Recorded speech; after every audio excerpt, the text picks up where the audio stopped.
समझले का? शेर बोलने का नहीं क्या? बुरा मत बोलो। ये बघा मुझे बुरा मत सुनो रे, बुरा मत बोलो। अपन को ये प्रॉब्लम नहीं आता क्योंकि अपन का स्टाइल है बुरा मत देखो। तो देखा ही नहीं तो क्या बोलेगा और क्या सुनेगा? बुरा मत देखो।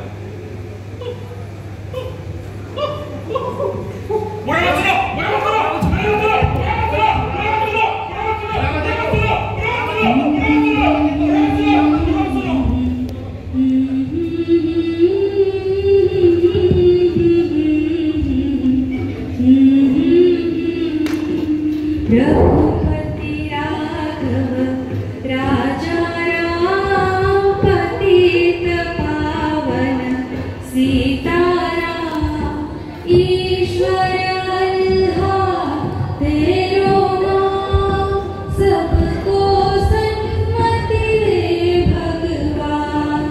रघुपति राघव राजा राम पतित पावन सीताराम।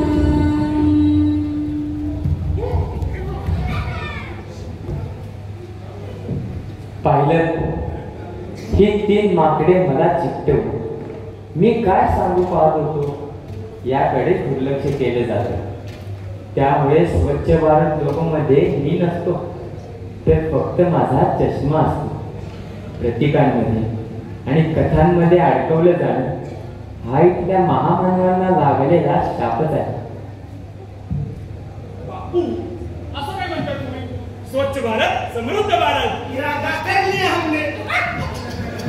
अरे पण देश स्वच्छ झाला तरी माणसांची मने स्वच्छ होणार आहेत का? स्वच्छतेचा देखावा करून कोणती समृद्धी येणार?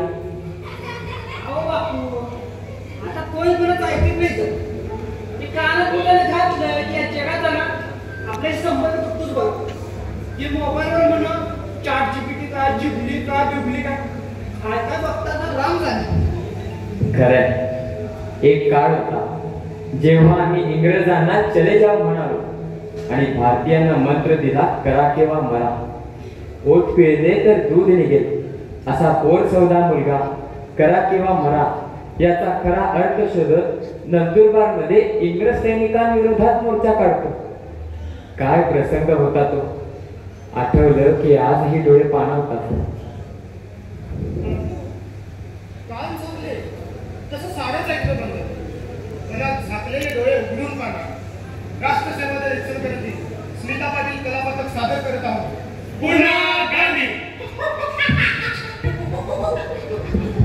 9 सप्टेंबर 1942 चा दिवस आज ही स्पष्टपणे समोर दिसतो. ब्रिटिश सरकार, ब्रिटिश सरकार. सदैव सैनिका पुढेच जायचे, न मागुती तुवा कधी फिरायचे. सदैव सैनिका पुढेच जायचे, न मागुती तुवा कधी फिरायचे. सदा तुझ्या पुढे उभी असे निशा, सदैव काजळी दिसायच्या दिशा. मधून मेघ हे नभास ग्रासती, मध्येच या विजा भयान हासती. 10 दिशा तुम्ही तुफान व्हायचे, सदैव सैनिका पुढेच जायचे. सदैव सैनिका पुढेच जायचे, न मागुती तुवा कधी फिरायचे. नाही, अजिबात नाही. आणि हो, एक फडकं नाही, आमचा ध्वज आहे, आमचा अभिमान आहे. अरे त्या गांधीच्या नादाला लागून अनेक जण तुरुंगात गेले, देशोधडीला लागले. काय फायदा झाला? आणि गुलामाला कसला रे अभिमान? ज्यांनी आपलं इमान विकलं त्या भाडोत्री माणसांना काय करणार आहे स्वातंत्र्याचे मोल? तुम्ही या सरकारचे भक्त बनला आहात, ज्यांना केवळ पोट आहे, मेंदू नाही. भूक आहे पण भावनाच नाही.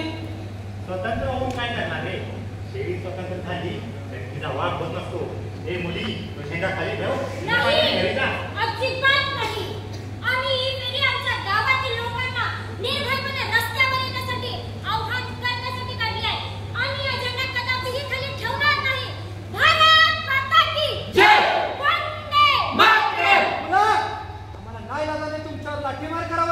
इंग्रजांचे गुलाम असलेले तुम्ही करू तरी काय शकता, पण आम्हाला ही आजादी हवी आहे. चले जाओ, चले जाओ, अंग्रेज सरकार चले जाओ, चले जाओ, चले जाओ. अंग्रेज सरकार चले जाओ. हे पोरट्यानो, बस झाला हा खेळ. नाहीतर मला तुमच्यावर गोळीबार करावा लागेल. तुमची ही हत्यारे आमच्या मनातील स्वातंत्र्याचा सूर्य उगवणं थांबू शकणार नाही. आम्ही हा झेंडा कदापि खाली ठेवणार नाही. भारत माता की जय. वंदे मातरम.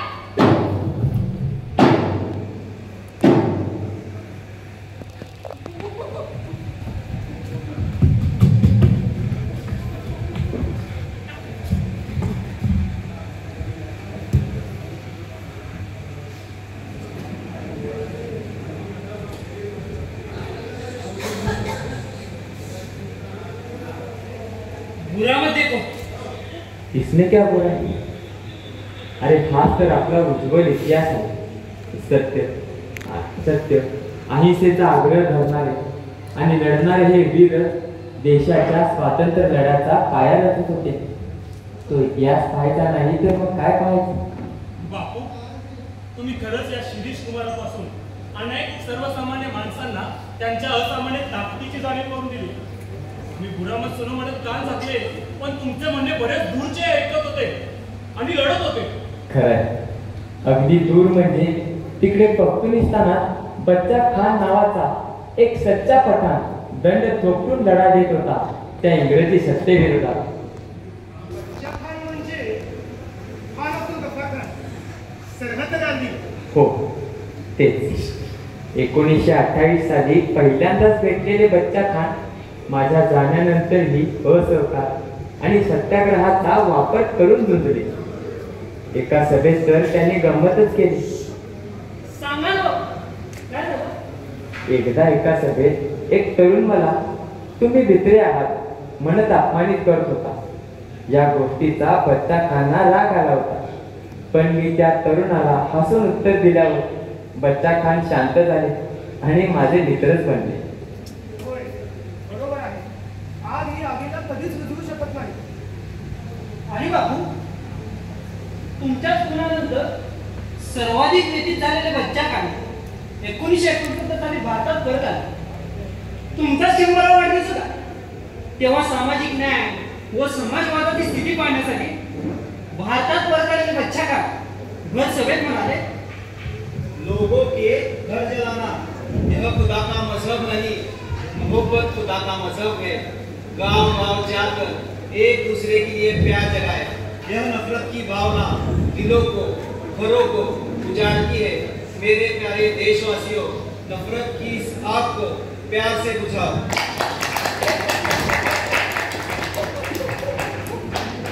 इंग्रजांकडे नोकरी करणारे पठाण साम्राज्यवादी ब्रिटिश शक्ती विरोधात उभे राहिले. हे एक आश्चर्यच होते, पण ते घडले. अरे बापू, फाळणीनंतरही बच्चा खानीने तुमचे विचार, अहिंसेचे तत्वज्ञान पाकिस्तानमध्ये शिकवायला सुरुवात केली. दे दी हमें आजादी बिना खड़क बिना ढाल, साबरमती के संत तूने कर दिया कमाल, साबरमती के संत तूने कर दिया कमाल. बुरामत बोल म्हणत आमचे बंद झालेले तोंड उघडले आणि न्याय मागण्यासाठी भांडू लागले. हीच तुमची ताकद होती बापू. निर्भय बनो और नेक बनो या मंत्राने तर जगभर अनेक लोक लढे उभे राहिले. बापू, इकडे पाकिस्तानात सरहद्द काढल्या तसे अमेरिकेत काढले होते ना. हो, तो तडफदार तरुण होता मार्टिन ल्युथर किंग ज्युनियर. तेथे कृष्णवर्णीय लोकांच्या नागरी हक्कांच्या चळवळीत दशकभर त्याने लढाई केली आणि जिंकला. तेही शांततामय, सत्याग्रही मार्गाने. येशू ख्रिस्ताने जगण्याचा मार्ग दाखवला, प्रेरणा दिली. पण गांधींनी जगण्याची पद्धत शिकवली अशी भाषा मार्टिन लुथर बोलत होते. हा, एप्रिल 1959 मध्ये ते भारतात पण गेले होते. आणि बापू, गंमत म्हणजे तुम्हाला द्यावे की नको या चर्चेपलीकडे जा. 1964 साली मार्टिन लुथर किंग ज्युनियर यांना नोबेल पारितोषिक देण्यात आले.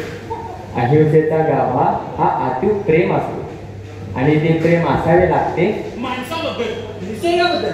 परत हुशार आहात तुम्ही. पण मार्टिन ल्युथर किंग काय म्हणायचे ते त्यांच्याच भाषणात ऐकूया. आज मला तुमच्या समोर बोलताना हा आनंद होत आहे. कारण आज गेल्या कित्येक वर्षाच्या अन्यायाच्या आगी खोडपडलेल्या निग्रो लोकांना एक आशेचा किरण दिसत आहे. आजही निग्रो लोक दारिद्र्याच्या कचाट्यात अडकलेले असताना मी स्वप्न पाहत आहे. एक दिवस हा देश स्वातंत्र्याचा सर्वोच्च आविष्कार बनेल. गुलाम आणि त्यांच्या मालकांची मुले स्वतःला बंधुतेच्या बंधनात बांधून घेतील. हम सबका एक ही नारा, भाईचारा. मी स्वप्न पाहत आहे. आमच्या रंगावरून आम्हाला न ओळखता आमच्या चारित्र्यावरून आमची ओळख होईल. Work, pray, struggle to jail, stand up for freedom. मानवतेचे नवे गीत गात अमेरिकेला महान बनवू. We shall overcome. We shall overcome. We shall overcome someday. Oh, deep in my heart, I do believe that we shall overcome someday. We shall overcome. We shall overcome someday. Oh, deep in my heart, I do believe that we shall overcome someday. हा रंगभेदाचा लढा आम्ही दक्षिण आफ्रिकेत अनुभवला आणि तेथेच आम्हाला सत्याग्रहाचे तेच सापडले. अहिंसेचे महत्व पडताळता आले. या दोघांनी वेगवेगळ्या ठिकाणी या आघाडीची चाचणी केली आणि रक्तपाताविना क्रांती करता येते हे जगाला कळाले. या दोघांच्या विचारात जगाची शांती व सौहार्द दडलेला होता. आणि या दोघांचाही खून झाला. पण गांधी म्हणत नसतात. म्हणतात की तुमच्यासारखी माणसे. पण मला हेच कळत नाही, माणसाला सर्वोच्च वरदान मिळाले ते बुद्धिमत्तेचे, मग तो का आपल्यासारखी हिंसा करून प्रश्न सोडून पाहतो? हा, कारण तो त्याची विवेकाचा चढतो ना, किंवा तिची माणूस म्हणून ओळख गळून पडते आणि उरते ते जनावर, माणसाचे बनते माकड. पण त्या हिंसेनंतरही त्या मारणारा समाधान असतो का ज्याला मारणे त्याची चळवळ थांबते? उलट शहीदांचे रक्त नव्या पिढीला परिवर्तनवादी वाटांवर चालण्याची प्रेरणा देत राहते. आणि यातूनच मी ज्या दक्षिण आफ्रिकेत 15 वर्षांचा लढा दिला त्याच आफ्रिकेत एक अहिंसक मार्गाने लढणारा नेता त्यांचा राष्ट्राध्यक्ष बनला. म्हणजे तुम्ही नेल्सन मंडेलांची गोष्ट सांगत आहात काय? हो, आपल्या सभांमध्ये मंडेला काय मांडायचे ते पाहूया. कारण या माणसाने 1-2 नव्हे तर 27 वर्षांचा कारावास भोगलाय. जेव्हा ते राष्ट्राध्यक्ष बनले तेव्हा ते विचार ऐकूया. दक्षिण आफ्रिकी सरकारच्या कृष्णवर्णियांबद्दल अपार्थाईड धोरणांच्या विरोधात देशातील कित्येक गोऱ्या व्यक्तींनी सर्व नागरिकांना समान अधिकार या मागणीला पाठिंबा दिला. हम सब एक है, हम सब एक है. हे आंदोलन पुढाऱ्यांनी चालवलं नाही तर जनतेने चालवले. कामगारांनी आपली नोकरी ह्या आंदोलनासाठी जुगारून दिली. व्यावसायिकांनी तेजीत चाललेले व्यवसाय बंद केले. प्रत्येकाने बलिदान सुद्धा दिले. या आंदोलनामुळे जीत आणि चिरडलेल्या कोणापुढे मान झुकवणाऱ्या काळ्या आफ्रिकन समाजाला जागून त्यांच्यामध्ये स्वातंत्र्य, समता आणि बंधुभावाच्या मूल्यांसाठी निर्णायकपणे झुंजणाऱ्या लढवयांची फळीवणी केली आहे. इतर बारीच गोष्ट झाली.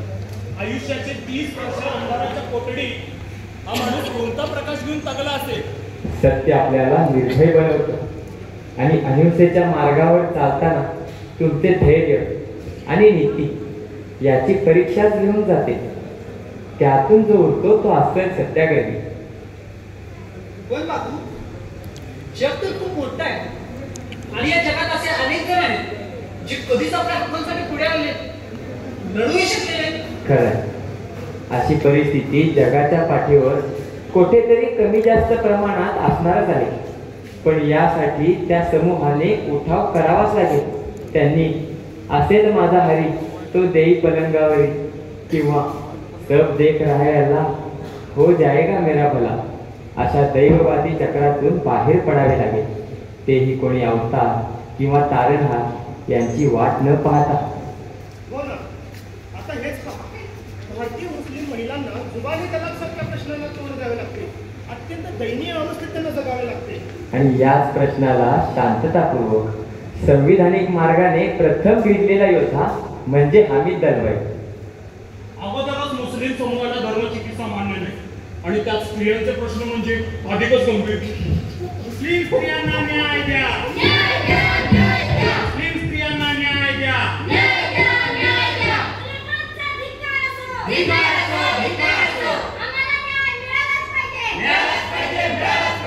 We demand Women's civil law.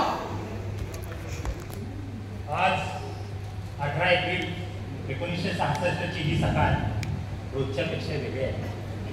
आपल्या आजूबाजूला अनेक तलाकपीडित भगिनी दुःखाच्या समुद्रात गटाऱ्या खात असताना आपण स्वस्थ कसे बसू शकतो? धर्माच्या नावाखाली चालणाऱ्या अन्याय चालीत रूढी परंपरा यांच्या विरुद्ध लढण्याचा मुस्लिम सत्यशोधकाचा निर्धार आहे. भारतीय मुस्लिम संस्कृतीने मला घडविले आहे. या संस्कृतीने ज्या चांगल्या गोष्टी निर्माण केल्या आहेत आणि तिच्यात ज्या विद्रूप गोष्टी आहेत ना त्यांची आम्हाला लाज वाटते. लोक हो, समाज सुधारणा कोणत्याही समाजात केला तरी त्याचा त्या समाजावर सुव्यवस्थित परिणाम होणार आहे. व मुस्लिम रूढीवाद्यांशी सामना देण्याने भारतीय एकात्मता बलवत्तर होणार आहे. आमच्या मागण्या मान्य करा. मान्य करा, मान्य करा, आमच्या मागण्या मान्य करा. मान्य करा, मान्य करा. सर्व देशात सर्व धर्मात सत्याचा शोध सुरू आहे. सर्व माणसांना समजावे.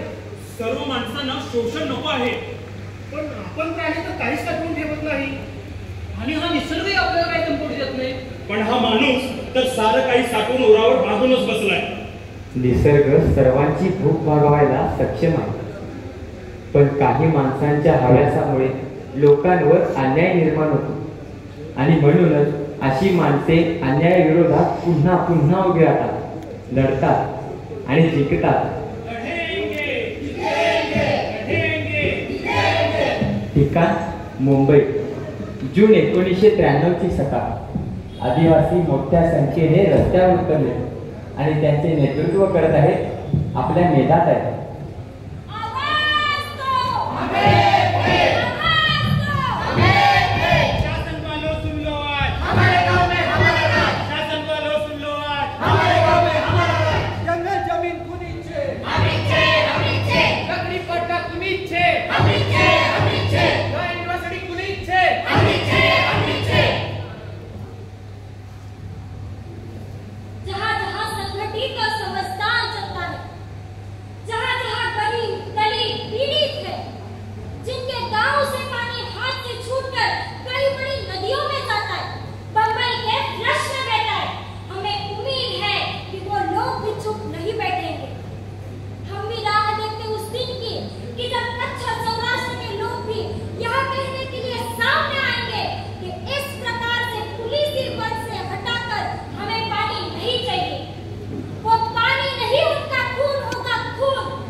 देशभक्त लोग तुम्हारा त्याग मापे काय मागता. देशभक्त लोग तुम्हारा त्याग मापे काय मागता. जंगला माया की हाय रक्ष नाम जीव जाय, रक्ष नाम जीव जाय, रक्ष नाम जीव जाय. झाडे तुम्ही तोडी टाकिता त्याग मापे काय मागता. देशभक्त लोग तुम्हारा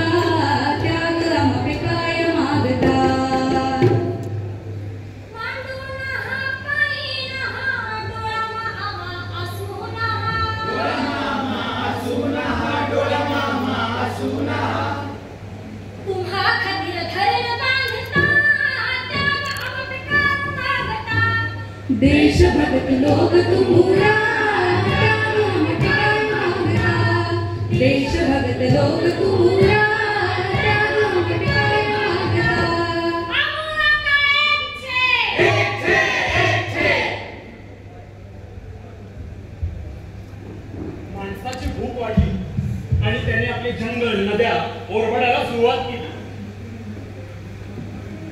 जंगलासोबत जंगलात राहणारे आदिवासी अडचण झाले.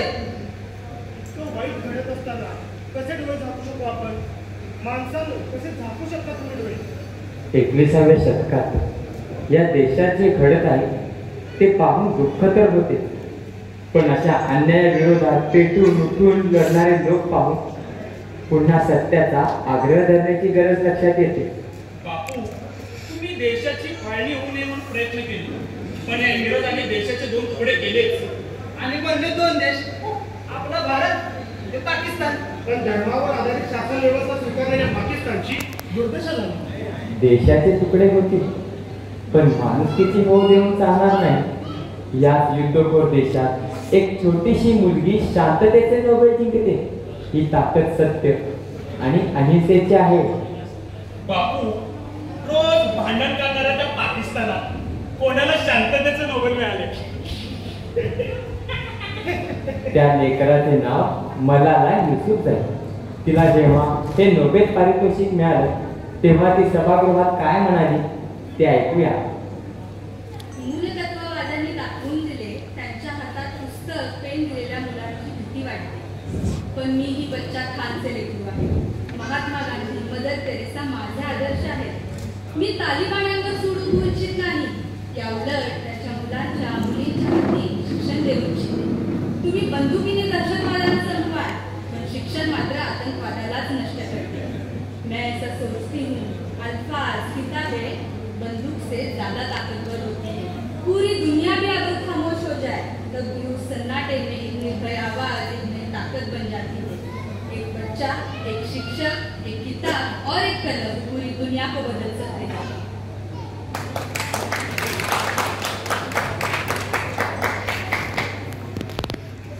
अमन के हम रखवाले सब एक है, एक है.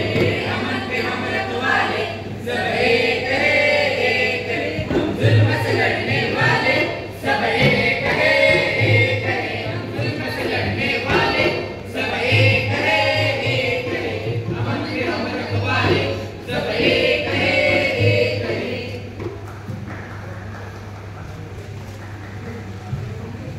आता मी बुरा मत शून्य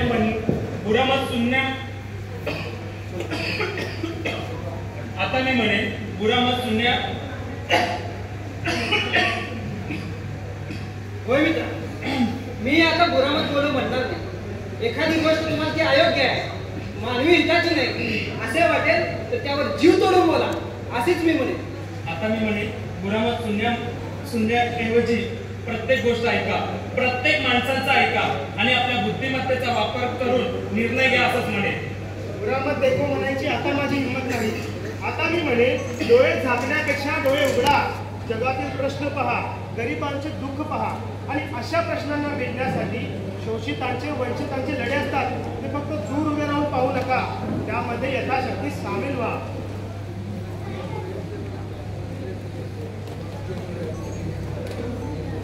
चला चला गाऊ चला विवेकाचे गाणे, चला चला गाऊ चला विवेकाचे गाणे, विवेकाचे गाणे गाऊ विचाराचे गाणे, विवेकाचे गाणे गाऊ विचाराचे गाणे.